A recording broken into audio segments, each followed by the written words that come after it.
जय हिंद साथियों।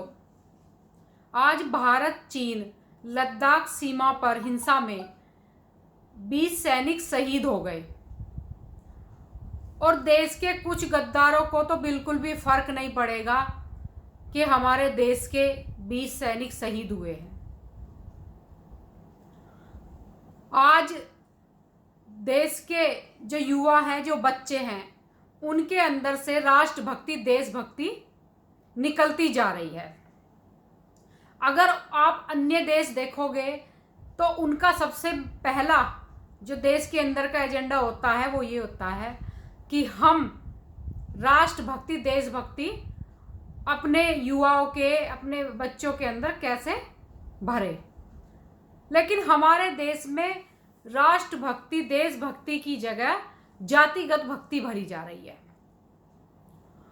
और जातिगत भक्ति में भी ये बताया जाता है कि भाई फला जाति हमारी दुश्मन है, ये जाति हमारी दुश्मन है। इस तरह की मानसिकता आज के जो बच्चे हैं, युवा हैं, उनकी बनाई जा रही है। और मैं तो ये भी बोलती हूँ कि हमारे देश में जितने भी सामाजिक, आर्मी और सैनिक के नाम पर संगठन बन रहे हैं, तो जानते हो आज का जो बच्चा है, आज की जो युवा पीढ़ी है, आज वो उनसे जुड़ने में ये समझता है कि मैं तो देश का जवान बन गया, मैं तो देश का एक सिपाही बन गया। सबसे बड़ा जो घातक है ना देश में, सबसे बड़ा घातक यही है कि जो हमारे देश में ये सामाजिक संस्थाओं के नाम पर आर्मी और सेनाएं बनाई गई है ना, ये सबसे बड़ा घातक है। क्योंकि इनका प्रचार सोशल मीडिया के माध्यम से और भी अन्य माध्यमों से गांव देहात तक इस तरह पहुंच गया है कि बच्चा और युवा इनसे जुड़ने को ही देशभक्ति, राष्ट्रभक्ति समझ रहा है। यही सबसे बड़ा घातक है। तो मैं तो बोलती हूं इन लोगों से कि भाइयों, कहाँ छुपे हुए हो?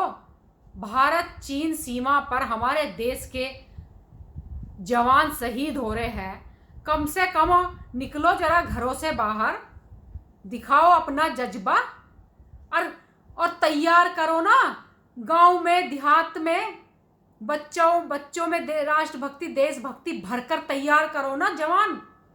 बचपन से ट्रेंड करना शुरू करो ना। लेकिन नहीं, सिर्फ अपने स्वार्थ के लिए, अपने राजनीतिक एजेंडे के लिए, अपने निजी स्वार्थ के लिए उन बच्चों के खून में ना जातिगत जहर घोला जा रहा है।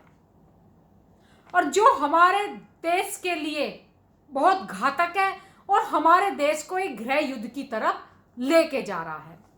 और मैं तो इस देश के हर एक पुलिसकर्मी से, पुलिस डिपार्टमेंट से अपील करती हूं कि जहां भी ऐसी कोई भक्ति पनपरी हो ना, जहां समाज को तोड़ने की भावना हो, जो जातिगत भक्ति को बढ़ाने की भावना हो, वहां पर उनको अंकुश लगाना शुरू कर दो। क्योंकि आप लोग ही अंकुश लगा सकते हो ऐसी भक्ति पर जो हमारे देश के लिए घातक हो। हमारे देश के शहीद जवान सीमाओं पर देश की सरहद की रक्षा कर रहे हैं। धूप में, सर्दी में, बरसात में, हर एक परिस्थिति में ऐसी जगह खड़े होकर देश की सीमा, मतलब देश की रक्षा करते हैं, जहां ये जो हमारे देश के जो अंदर वाले जो सामाजिक आर्मी और सामाजिक सैनिक है ना, जो ये एक सेकंड भी नहीं टिक पाएंगे, लेकिन वो डटे रहते हैं देश की रक्षा के लिए। और ये क्या कर रहे हैं? देश में ऐसे मतलब बच्चों की नस्ल ऐसी बना रहे हैं जो सिर्फ महापुरुष के भक्त हो रहे हैं, जाति के भक्त हो रहे हैं। ये ऐसी नस्ल बना रहे हैं, तो ये बहुत घातक है। तो मैं तो फिर अपील करूंगी इस देश के पुलिस डिपार्टमेंट से कि सब कुछ अब आपके हाथ में है। ये देश की जो अंदरूनी सुरक्षा है ना, जो आंतरिक सुरक्षा है, वो सब आपके हाथ में है। आप ही सुधार सकते हो इसको।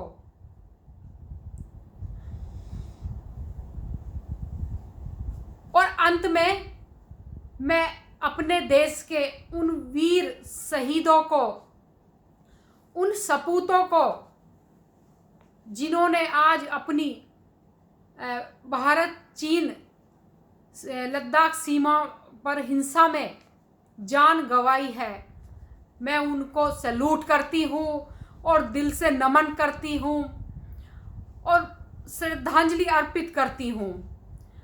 और धन्य है वो माँ भी जिन्होंने अपने बच्चों में राष्ट्रभक्ति, देशभक्ति इस तरह कूट कूट के भरी कि उन्होंने आर्मी में जाने का निश्चय करा कि हमें आर्मी में जाना है, फौज में जाना है।